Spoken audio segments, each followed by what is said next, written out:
How's it going, guys? Easy PC here with another video bringing you a gaming PC for under $600 that can play Destiny 2 in 1080p with 60 FPS high settings. This PC can also play a lot of other games, but I designed it specifically for Destiny 2.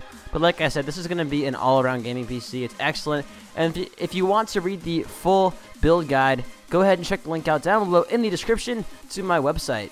Sorry I haven't uploaded in a while, guys. I've been really busy with my website, with work, school. I also got sick recently and lost my voice for a week, so I couldn't record when I wanted to, but we're back at it today.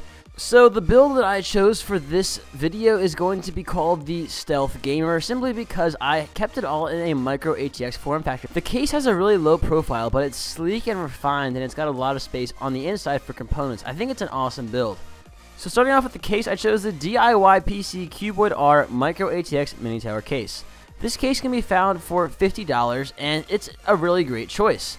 It's got one external 5 1/4 inch bay, two internal 2.5 inch bays, and three internal 3.5 inch bays, supporting micro ATX and mini ITX motherboards. And it also has front panel USB 3 headers. I think this case is excellent. It's got a really big front panel fan and a side panel window. It's really small, it's good for small spaces, and it just looks really cool. It's got awesome red LEDs as well. I think it's an awesome case. Moving on to the CPU, I chose the AMD Ryzen 3 1200. I think this is the best choice for a budget gaming PC. This CPU really packs a punch with 4 true cores, 4 physical cores. Ryzen 3 is excellent, and with the built-in stock cooler, you can even achieve some light overclocking. So this really is a great all-around chip. Comes in at 3.1 GHz with 4 true cores, as I said, only using 65 watts, and it, like I said before, it does come with a CPU cooler, so no need to buy an aftermarket cooler unless you want to overclock the CPU even further. So for the motherboard, I chose the ASRock AB350M Micro ATX AM4 motherboard for $60.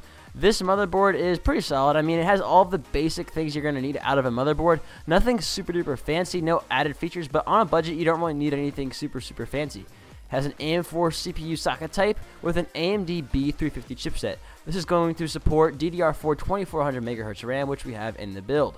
It also has 4 SATA 6 GB per second ports, onboard Ethernet ports, and onboard USB 3 headers. So like I said, an awesome motherboard for the price.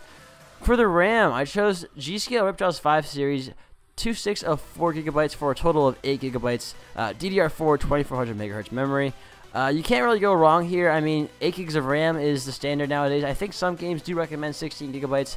Even Destiny 2 might recommend 16 GB, but 8 GB will work just fine. The difference in performance is extremely minimal, and the fact that we're using higher frequency RAM is really going to boost the CPU performance.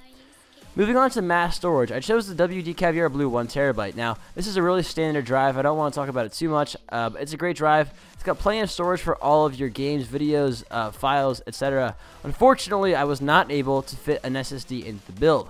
You're probably wondering, why didn't you put an SSD in the build? It's because, honestly, an SSD is not... It doesn't have any impact on the frame rate or the graphical settings in your in-game. The only thing an SSD is going to impact is loading times, which, don't get me wrong, is nice.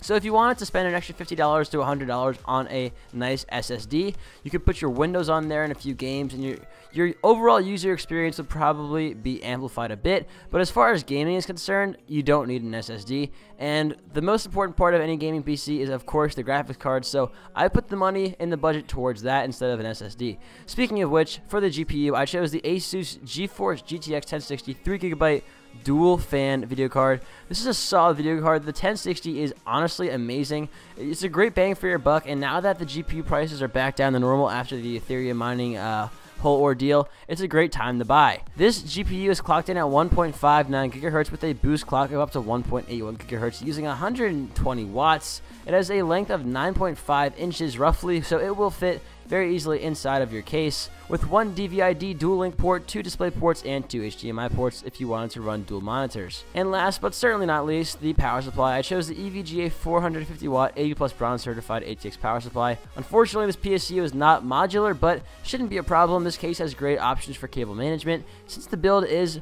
pretty power efficient, we did not need anything super huge. All of the links to Amazon are going to be down below in the description, as well as the full build guide on my website. If you guys want to check any of that out, like I said one more time, everything's going to be down below in the description. Thank you guys so much for watching. I'll see you next time. Peace.